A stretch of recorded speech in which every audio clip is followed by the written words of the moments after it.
Cannabis, also known as marijuana or weed, is one of the most used psychoactive drugs worldwide, and especially among teenagers.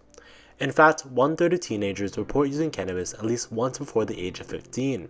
But if cannabis is legal in Canada, can it really be all that bad for you? What happens when you use cannabis, and how does it change your brain? To answer these questions, we first need to understand what cannabis really is. Cannabis is a drug that comes from the cannabis sativa plant. The drug can be made into many different forms such as oils, edibles, and dried leaves for smoking.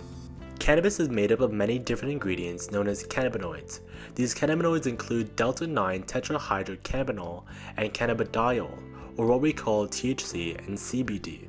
THC and CBD are the two main ingredients responsible for the high associated with cannabis use.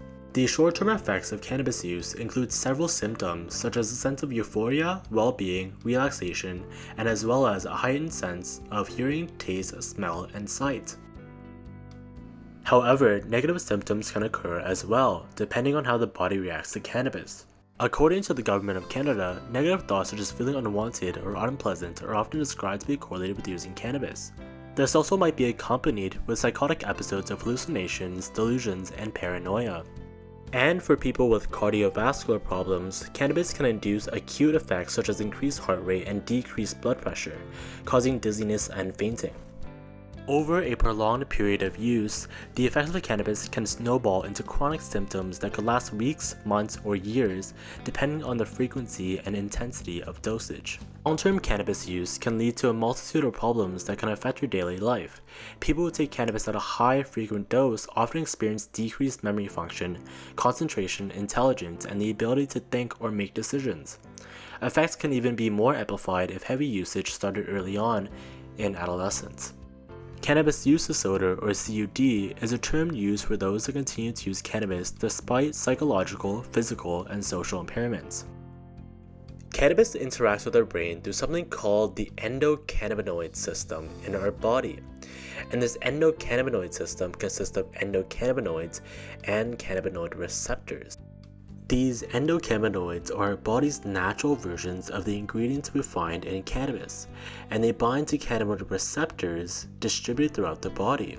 Think of it as a lock and key system where the endocannabinoid is the key and the cannabinoid receptor is the lock. When the endocannabinoids bind to these cannabinoid receptors, the receptors turn on and create a bunch of different effects in our body, and this helps us with our daily function. Specifically, cannabinoid type 1 receptors, also known as CB1 receptors, are found throughout our brain in areas responsible for thinking and feelings of reward. However, our body's natural endocannabinoids and the cannabinoids found in cannabis are very similar. They are so similar that the CB1 receptors can't really tell the difference between them and allow the ones from the drug to bind as well. The activation of our CB1 receptors by these outside cannabinoids gets in the way of the system's normal function. So, what does this have to do with addiction? Well, our brains have something that we call the reward circuit. When this reward circuit is excited, we become motivated to pursue anything that causes us to feel good. Usually, we have a balance of positive and negative stimulation to this reward circuit so that we can control our behavior. But when cannabis binds to CB1 receptors, it causes an increase in the positive stimulation and a decrease in the negative stimulation. The overall increase in excitement causes us to be motivated to continue using the drug because it feels good. As part of the reward circuit, we also have approach and avoidance pathways. Think of the approach pathway as a go signal and the avoidance pathway as a stop signal. When the go signal is activated, we are motivated to pursue feel-good things. When the stop signal is activated, we know to stay away from harmful things.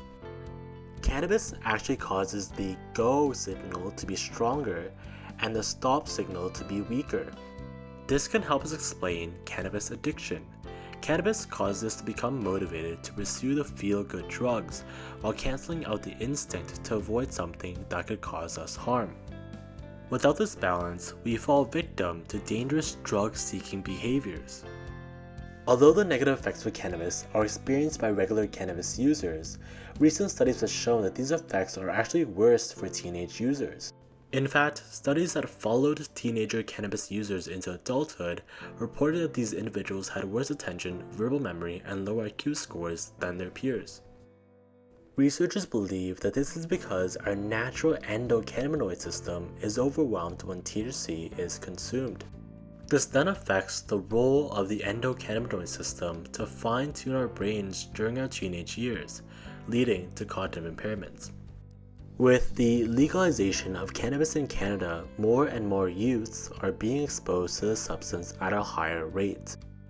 While we should not demonize this drug and its effects, the focus should be put on expanding the public's knowledge about cannabis as well as providing support for those in need. Although there are proposed benefits of cannabis use, such as sleep aid or helping with inflammation, there are still concerns for teenager cannabis use. The direct effect of the drug has a powerful impact on the structure and function of the malleable teenager brain, causing detrimental results in adulthood. To better help the community, St. Joseph's Addiction Services offers informative programs to educate the public and also provides rehabilitation services. For people ages 17 to 25 in particular, St. Joseph's Youth Wellness Center offers an accessible environment for people looking for care regarding substance use and mental health. All of these services are covered by OHIP and are purely confidential between you and your healthcare professional.